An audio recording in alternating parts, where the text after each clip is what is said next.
Hi, everyone, and welcome to the In the Shoes of podcast, where I make it my goal to see life as much as possible from someone else's point of view.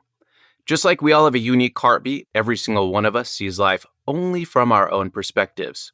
Think about it. Can you see and process life exactly as Elon Musk sees and processes life? The answer is you can't, and it applies to every living conscious being here on this pale blue dot. To quote Zaphod Beeblebrox from Hitchhiker's Guide to the Galaxy, hi. Wait, there's more. I'm going to say more than just hi. So, I have a great episode today. I had the privilege of interviewing Shintaro Shimosawa. He's a writer, a producer, a director in the film world over in LA. He's worked with greats like Al Pacino, Anthony Hopkins, and just about a million other names that would be fun to drop, but we just don't have the time. And he has some really cool perspectives to put forth here and some great advice about taking some risks and actually doing the things that you want to do in life, as well as some really cool advice he received from a head coach back in high school. Shintaro Shimosawa, did I pronounce that right?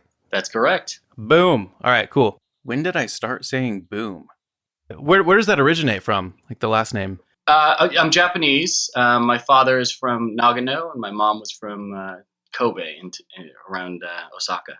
Oh, it's so awesome, man. We're gonna have to get into that a little bit because I really want to go to Japan, really bad. And I'm sure you're probably familiar with the country. It's the coolest country in the world, hands down. Dude, man, now I'm gonna have to get a plane ticket and go like tomorrow. I highly encourage it. Yeah, all right. Well, it's settled then. I'm gonna do it. Shin and I talked a little bit more about Japan and how freaking cool it is. Then he had some excellent Airbnb advice, which also contains some good cultural differences that I thought were really relevant to the podcast.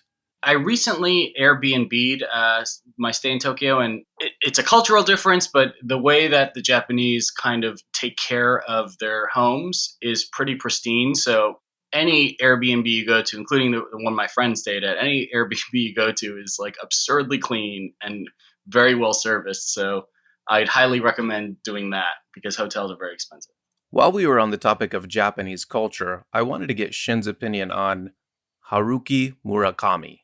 Have you ever heard of Haruki Murakami? There's two Murakamis. There's a poet and an artist. Which one is that? The poet, the author. Yeah, the author, yeah. 1Q84. Oh my god, this guy is awesome, man. He's Seriously. pretty intense, yeah. I mean, he's a very internal guy, and it's very seldom that you find a truly soulful Japanese artist. I know that sounds weird, but again, I think it's a cultural thing. They don't put that much currency into creative. They put a lot of currency into business. Yeah, he embodies what all that is creative and introspective, like you said. All right, I think it's time to get to the first question. What shoes are you wearing right now? Nike Freeze. Nike Freeze. Nice. Yeah, they're like running shoes. They are insanely light. I got them on Black Friday last year. Nice. For really cheap, and I love them. They're so light. It's like walking on air. You are welcome, Nike. Dude, all right, that's cool. So, how would you, if you had to, define yourself in the third person? How would you do so? Creative. Not confident, wishy-washy, and Japanese. That's awesome. That's super cool. I admire and respect the honesty there, the wishy-washiness, because I can totally relate. And you reminded me of, Henry Rollins, who said, I don't have any confidence and I don't want any. It kind of keeps him going, I guess. I don't know if you can identify it all with... That's interesting. Yeah, because he looks like an absurdly confident guy. 100%. Don't worry, I'll throw a link to the discussion Henry Rollins had about confidence in my podcast blog notes at intheshoesof.org. So, in light of that, what is your fundamental passion in life? Well, it depends. If going from like a macro, I like inspiring people or being creative or moving people in some way. A little more micro, my passion, I was a DJ in LA for about 10 years. That was my day job. Oh. And I still voraciously DJ every night just in my bedroom, and I just love music. So and I love blending things and mashing things up. So DJing is my passion, and I guess filmmaking is my passion, under the umbrella of being creative. Dude, that's really awesome. To you, is there absolutely no other way, no other thing that you would even consider in life? Yeah, I mean, if I had to start over, I would love to be working for a couple more charities. You know, as you get older, you realize that there's a lot of people in need in the world, and I wish I was doing more in that regard. So if I had to roll it back and start over, I would do that. Oh, that's super cool. But there are probably a lot of opportunities, right, to do that. Well, I guess it depends on you're probably pretty busy, right? You know, where I can help out where I can. I try to belong to a couple of groups that do help out, but you know, it's very localized. I meant like really dedicating your life to, like, a friend of mine, one of my best friends. Her name's Erica Torriello. She moved to New Orleans after Katrina hit and helped and joined an organization that helped rebuild homes. Mm-hmm. And it was a big life change for her, and I've always admired that. Yeah, it's super cool for sure. I think it's pretty obvious too that it just impacts your life so much when you can actually get out there and help others. I Truly. mean, can you expand on where and how you grew up?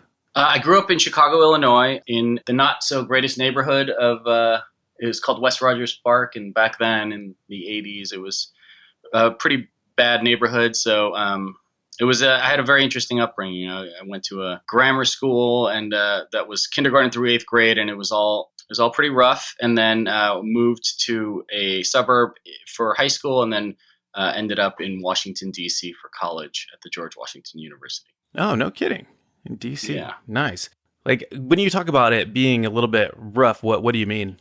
I was held at gunpoint probably 3 times before the age of 14. It was constant fights. There was gangs. It was probably about 96% black. And I know it's not PC to say that now, but back then it was a thing. It didn't matter. Like, there was a black neighborhood in Chicago, and those neighborhoods happened to be really, really rough. Mm-hmm. And since then, things have changed quite a bit. But, you know, in that little pocket of time, there were Chicago. I mean, for what it is, I love the city, but it still feels segregated sometimes. But it was always very segregated when I was growing up. Yeah.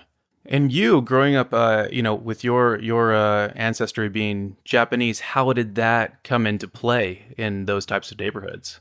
Well, it's funny. Like, in that neighborhood, everybody's a racist. It just it just happened, and Oh, it is, man. and you know, I got my taste of racism. You know, like, I got into a lot of fights because of it. It was part of my identity, and you know, to be quite honest, growing up when you were a little kid, you kind of, and you know, there was Chicago was my world, and the world was white, and my neighborhood was black, and I had wished I was black or white when I was a kid, because it was just easier to assimilate, to fit in. When you were a deep minority, not just a slight minority, a deep minority. So it did affect my upbringing. You know, I probably didn't embrace my culture as much until I got a little older. Mm-hmm. Meaning, I didn't speak English until I was about 5 years old. Then I didn't speak Japanese, even though my mom forced me to go to Japanese school. I didn't really speak it until I was out of grammar school into high school. Yeah. And growing up, did you take trips over to Japan to kind of get to know? Yeah, all the time. Oh, yeah. I loved it. Oh, I bet, man. That is awesome. It was tremendous. It's one of the most beautiful countries, in my opinion. The people are just so unbelievably nice there, and they're unbelievably gracious and giving, and I have a major love for that place. And so, Shin, you're a filmmaker, a producer, a writer, all that. Is that, if I'm not mistaken? That's correct. When did it come into play that you realized, you know what, I'm a creative here. I don't care, whatever's going on here, whatever kind of obstacles I'm facing. When did you decide, you know what, this is what I'm going to do. This is my purpose on earth. Creative, I was always, drawing and just thinking about things and thinking about how to interpret things. But I think once I was out of college and, I moved to Los Angeles because I wanted to make films, and just kind of get my foot in the door. What's really great about LA is it does have a collection of people that are very like-minded. So you don't feel like you're different or you're a pariah if you come in and you just feel like you want to be creative and you don't know exactly what your outlet's going to be at, whether it's making films or writing or writing novels or composing music. I mean, there's just so many creative people here, and there's pockets of New York City that are much the same. I think when I got here in LA, I really just started to embrace it. That's so cool. And I know exactly what you're talking about. Whenever I go to LA, I don't know what it is, but I tell people, and not everyone agrees with me. Some people don't like LA. But when Yeah. I go to LA, I'm like, dude, I feel so at home, and I feel like, oh my God, the people are, it just resonates with me. Like the vibe is, I don't know, it coalesces really well with me. You grew up in Chicago, you went to college in DC, and then you landed in LA. What kind of struggles did you face there trying to get in, especially for the rest of us who are in various parts of the country? We think of LA and we probably think of Axl Rose and Welcome to the Jungle or something, of people trying to go out there and making it. How did you find that it was, a struggle? Absolutely. I mean, it's really tough when you first come to Los Angeles in particular, as an actor or as a writer or as a director.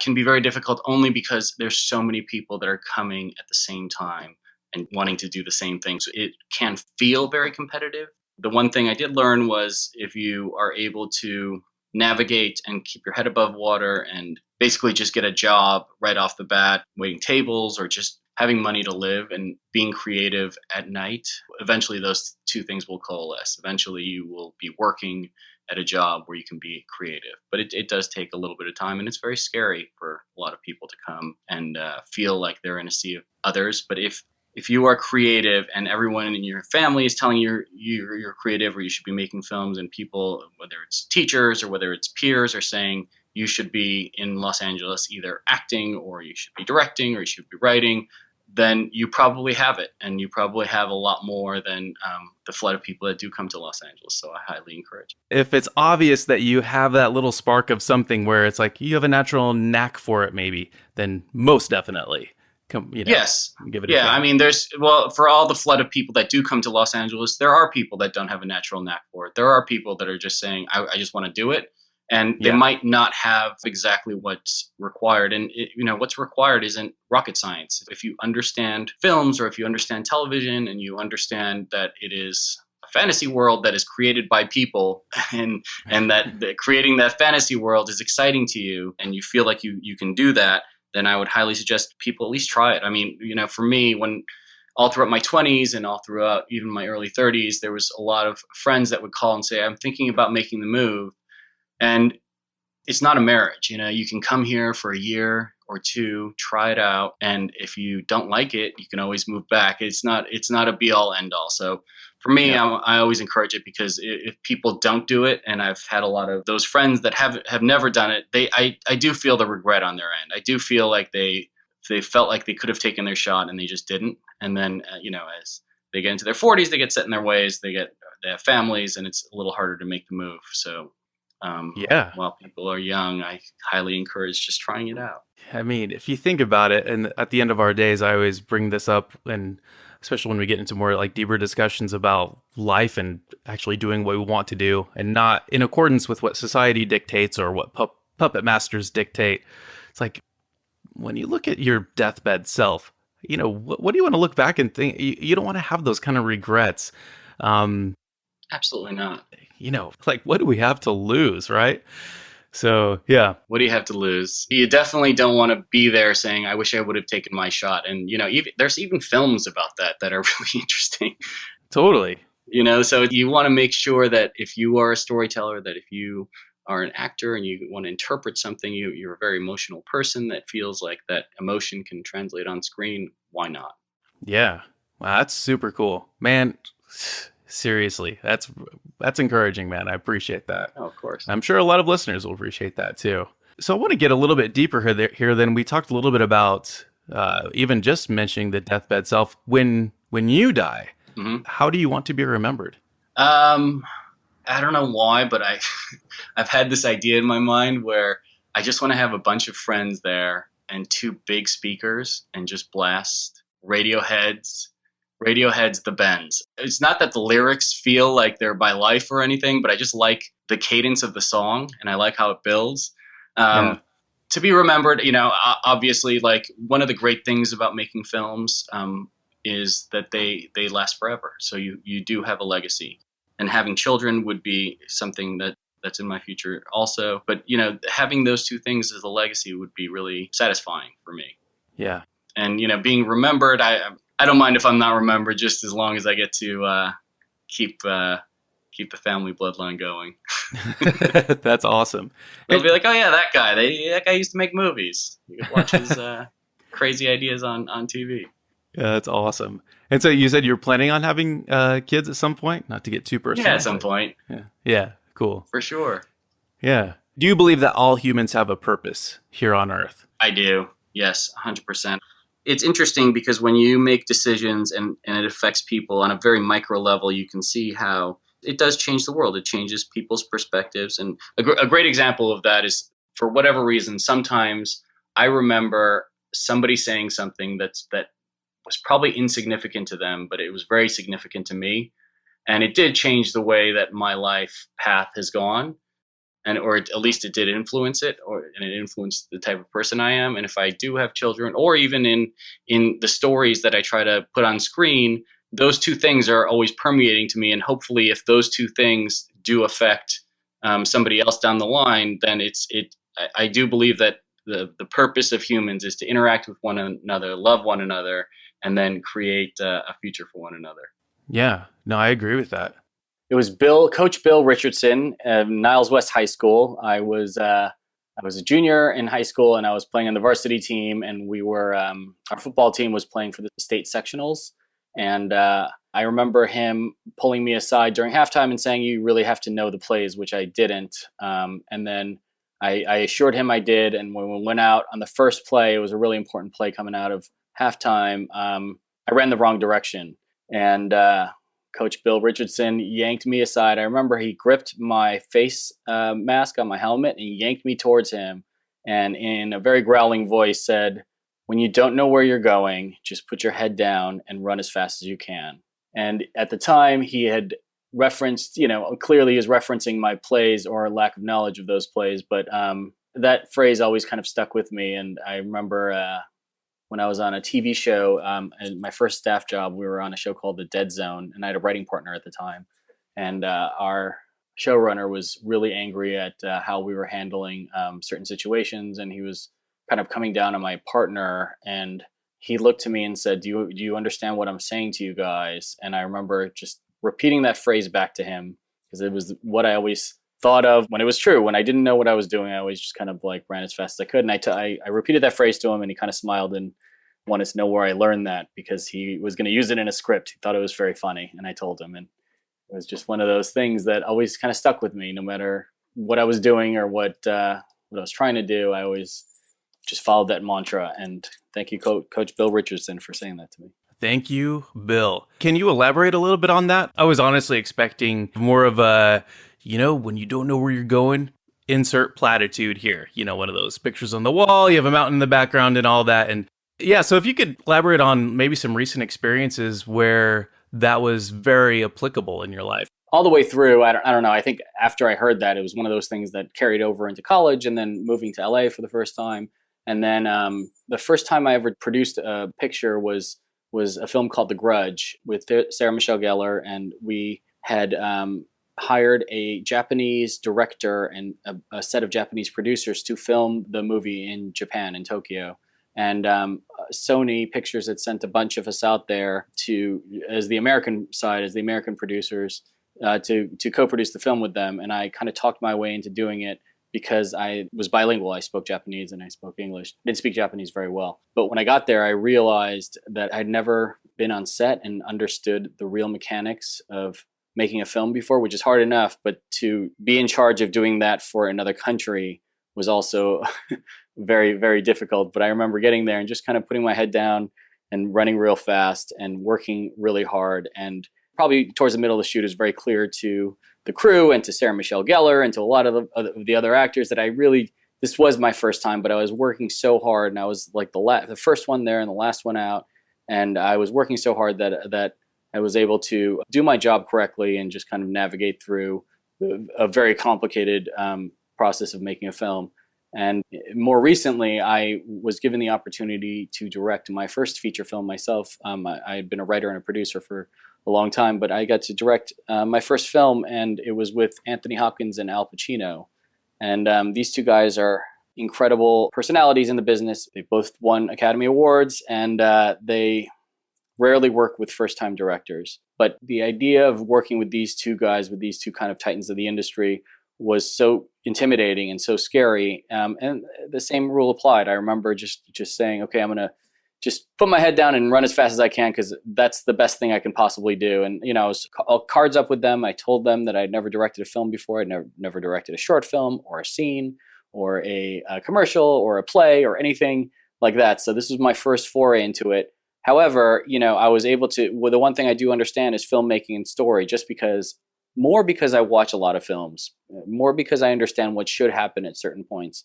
And, without knowing everything technical that I should have learned had I gone to film school and directed my own films, in lieu of that, I was talking to them as a writer, just through story and through elements of how to tell a story and kind of how to tune a character over the course of the film. And then, what is building up to a certain climax and then what is happening after that. So it was a language they could both very much understand. So even though I didn't really know what I was doing technically as a director, I did know how to talk to them on a very filmmaker level. And that's one thing they both really appreciated. That's super cool. So they didn't come down on you like, how dare you, Shin, bring us to, well, I don't know how they would actually at least not to my face. Right. I mean, I can imagine Al Pacino, hopefully wouldn't break out some of his crazier cartel mafia boss roles, and that would have been crazy. But he's a very large personality, and for good reason. He knows how to become many different characters. It's very interesting to watch because at the end of the day, we all know Al Pacino as Don Corleone or Michael Corleone, or Scarface or Donnie Brasco or Son of a Woman. But, he's effectively been able to embody a bunch of different types of characters and wear many different masks. And totally. I think over the years, he just knows exactly how to tune that stuff. So it was just very interesting when we got to talking about character and we were talking about a hypothetical person that he had never met before. So we were talking about how to make that person into a reality. It was pretty awesome. One of my big takeaways here from what you're just telling me is that, and probably, for the rest of us is a good takeaway, is that despite not having necessarily 100% confidence in something, or, I don't know, feeling like, well, that's only those people over there in Hollywood, they can do that stuff. But, whatever it is we want to do, hey, whatever it is we're doing, even if we don't know completely what we're doing, seriously, just run like hell towards whatever. Run, right? Absolutely. I really like that, as opposed to just like staying in one place. So that's something we can all take away from that. I don't think we have anything more to learn now, Shin. What kind of future do you think we have as humans? It's interesting. When I was like a little kid, I used to read these comics, and I was like, you know what? In the future, this is what it's going to be like. In the future, they're going to cure cancer. In the future, if I have anything wrong with me, they should have some technology that'll fix it. And not much has changed, and in a good way. What I'm saying is, I think the future of us, I don't think things are going to change all that much. I'm writing on a TV show right now where it's 10 years in the future. It's just 10 years, right? But however, there's a lot of care and attention put into what things will look like in 10 years, whether it's how doctors operate or how cell phones are being used. But there's a lot of other considerations that get thrown into these creative meetings where we're like, I don't think fire trucks are going to look as different as we think they're going to look in 10 years. Right. Because if you go back to 2007, nothing looks all that different. We had the iPhone 4 maybe, or the 3 GS. And right now we're at the 7. So I don't believe things are going to be all that different in the next few decades. However, there are things that we're doing now that might affect how that turns out. So yeah, I want to watch that television show, man. Can you give out the name? Is that under an NDA or something? Oh, sure. It's called Zoo, and it's on CBS. It's going to be premiering this summer. The 3rd season is premiering this summer. What are some things that you're completely just thankful for? Friends. My mom was a single mom raising me, and it's just my mother and I. So the number one thing I'm thankful for is her. But outside of that, without a family, the rest of my family lives in Japan. what's great is my friends have become my family by proxy, and I'm just very thankful that friendship exists in the world, that people do support each other when it's really necessary. And I'm also thankful, like, when I see tragedy on TV, it burns me every time. But I'm also thankful when I see how people just rally and support and kind of come in. And, when 9/11 happened, I remember watching the news and just seeing people from all over just want to come to New York and help. And that was really inspiring to me. So that I'm very thankful for. I'm also very thankful for creativity, because it allows people like me an outlet to put our ideas out into the world, whether it's on paper or whether it's on screen. Yeah, most definitely. That's an awesome thing to be thankful for sure. So let me get to the last question here. And it's kind of I'm going to set the stage a little bit. So let's imagine that you're strolling through Manhattan on a clear day when suddenly a Firefly-esque spacecraft appears, and out steps an alien who looks remarkably like Harrison Ford.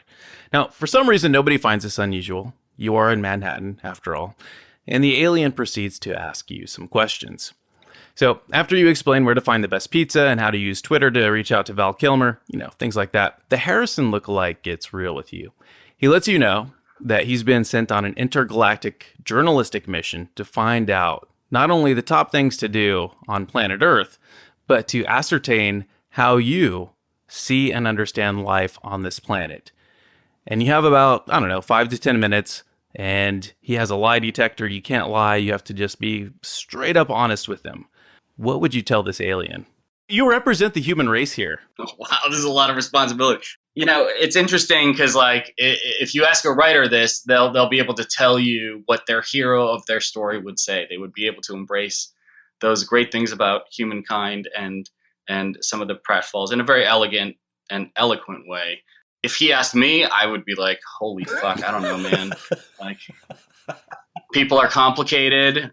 People are loving, and they also backstab each other. I mean, it's going to sound like a lot of hypocrisies. Yeah. It's going to sound like a lot of conflicting ideas because, with every good thing, there's also a bad side to it. I mean, when you talk about what makes Earth so special or what makes mankind so special, there's always the good and the bad, and there's always the darkness and the light. And I guess that's what keeps it interesting for us, and that's what keeps storytelling interesting. But on the reels, if an alien were to say, "I'm bringing this back to my people," and they're gonna make a decision on whether to attack you guys or how to attack you guys, I mean, and he has a lie detector test, and I was honest, I don't know if they would walk away with the most clear idea from me in particular. I appreciate the honesty, though. So what if he asked you to elaborate on what do you mean when you say that the darkness and light? Maybe that's a little bit of a foreign concept to him. I guess when you leave people to their own devices and they're completely autonomous, humans will have a tendency to, for every good thing that they do, may end up doing something bad, or may have the inclination to do something bad, and that is kind of a bummer. But that is what happens. So that's what I mean by light and dark. There's people that spend their whole lives going to the light, and then they'll have a mishap and they'll dip their toe into the dark. Or there's people that just sprint straight for the dark, and they don't. They understand what light is, but they just don't go to it. Yeah. Do you think? And what if he asked you one last question from the alien? Then he has to go get that pizza that you recommended. He asks you, so are there... It would be artichoke. It would be artichoke. Oh, okay. Yeah, excellent. Yeah. I love that pizza. Margaritas. There you go. So what if he then asks you, so do you believe that there are more people heading toward the light here on the planet, or more people heading toward the dark? Or is it just a mishmash? I'm an optimist. I would explain that to him first and foremost. I'd say that I think about 80% want to go towards the light. I agree with you, man. Especially after traveling through, I don't know, whatever nation it is, I find that most people just want to do good by, their friends and family and those around them in their communities. So I'm an optimist. Yeah, I mean, so, yeah. Yeah, and one of the hard things is when you watch people do horrible things on television, in the news and in fictional TV, it does mess you up a little bit. You're like, wow, there's a lot of darkness in the world. However, the reality is, like, I was on a spinoff for a show called Criminal Minds, and they have a serial killer every week, and there really isn't that many serial killers in the world. But the ones that we do know about, we want that information voraciously because we're afraid for our own safety, our children's safety. But the reality is there's not many. Right.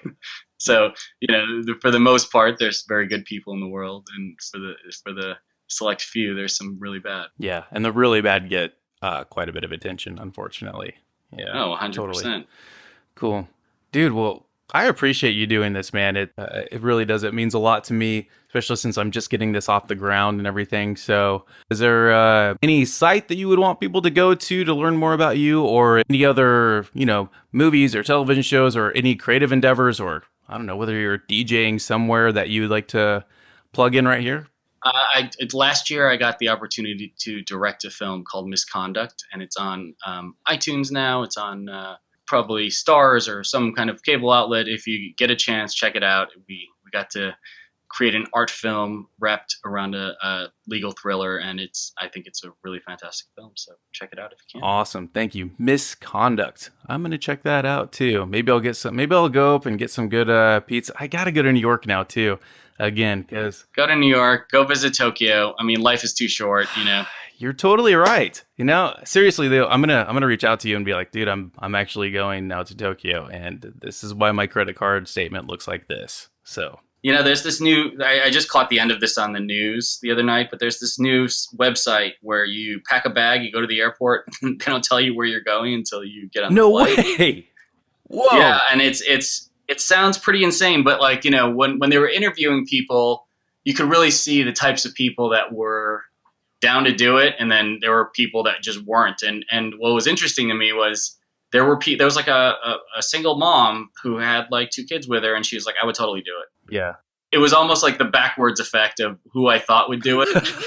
There's like a young kind of like a backpacker type kid who was like, no, I don't think I would. And it was interesting because I think people do have an inclination to want to just get out and do something. And sometimes it's just taking that last step, and myself included, it's taking that last step is really hard. You're like, I want to go to Egypt, but I wish I could just teleport there. I don't know if I want to book a flight and look through all the hotels. Yep. However, the reality is, at any point, any of us can just throw down and do it. It might be a stretch financially, but you can do it. And for me, again, like when you're talking about life experiences and things on the macro and what kind of regrets you would have before you pass on, those are the things that you're going to wish you did, Yep. I'm very guilty of it all, but as I get older, I'm like, you know what? I'm going to tell the girl that I like her. Yep. You know what? I'm going to buy that bus ticket to, whatever, Reno, and just check out the casinos there. It's just things I've always wanted to do. I should just check it out and do it. Yeah, no, I agree. And I mean, it sounds almost kind of cheesy, but really not let fear get in the way of us doing things that we really want to do, because we're so good at self-sabotaging. I know I can be, so totally. And, in a very real way, that is how Hollywood runs. In a very ideal level, I can sit here and say it's an amazingly creative and fun space. However, commerce plays a huge part in it. And, it's the business of Hollywood can be very unforgiving, meaning you can have a film that you really want to make, but Hollywood might dictate that you put somebody in the movie that you don't want in the movie, right? Uh-huh. So let's just say you're making a film and you envision Sam Shepard as this great stately senator, but the studio says, you know what, you got to put Bill Murray in there. Mm-hmm. It changes things. However, the metrics of Hollywood on the other end really do add up to we need to put this person in this film, and sometimes that can hamper things. So really, being creative is also about ducking and jiving, and that's why lately I just seem to like independent film more, because the filmmakers can really just embrace what they want to embrace, and then talk to their financiers and say, this is what the deal of the film is, but I think it would be really special if Sam Shepard were in the lead and not Bill Murray. Those are totally random examples, but that is the financial reality of some of these things can also really, really weigh down the process. Oh, yeah, I totally get that. And I think that's probably why there are some authors, not all of them, of course, some authors that when they talk about Hollywood, it's almost like they have, a bad taste in their mouths. Or like, oh, no, my book will never be made into a movie because there was so much, I don't know if it's bureaucracy is the right word, but just, they felt their book was going to be so mangled. I don't know if that kind of plays into what you're talking about too. It does. I mean, it is a financial machine. So I also worked on the other side of it. I worked at a studio, and understanding what people respond to on a global level means you have to do particular things, meaning like the story has to be clear. The story has to generally, if you're packaging a romantic comedy, they don't both die at the end. You can't have a downer ending on a romantic comedy because you're packaging something with certain people in the leads. And even though the story might dictate that both people must die at the very end, the metrics of we will make $60 million versus we will make $200 million is a very, very large metric. So, those things they do come into play. So it's up to filmmakers to try to change people's minds, to get them to a place where eventually they'll be like, oh, I love that romantic comedy. It was so funny and they were so great. And I loved that they both died at the end. Right. Until that happens. I laughed and then I cried, it was beautiful. Well, I appreciate it. And for everyone listening, this has been another episode of In the Shoes of with Shintaro Shimosawa. And man, it's been freaking cool. And until next time. Hey, thank you so much for checking out this episode of In the Shoes of. If you like or don't like the podcast, feel free to leave a review or reach out to me. My email is jnickel@intheshoesof.org. I'm Jeremy Nickel, the host and producer of the show. Until the next time, see you later.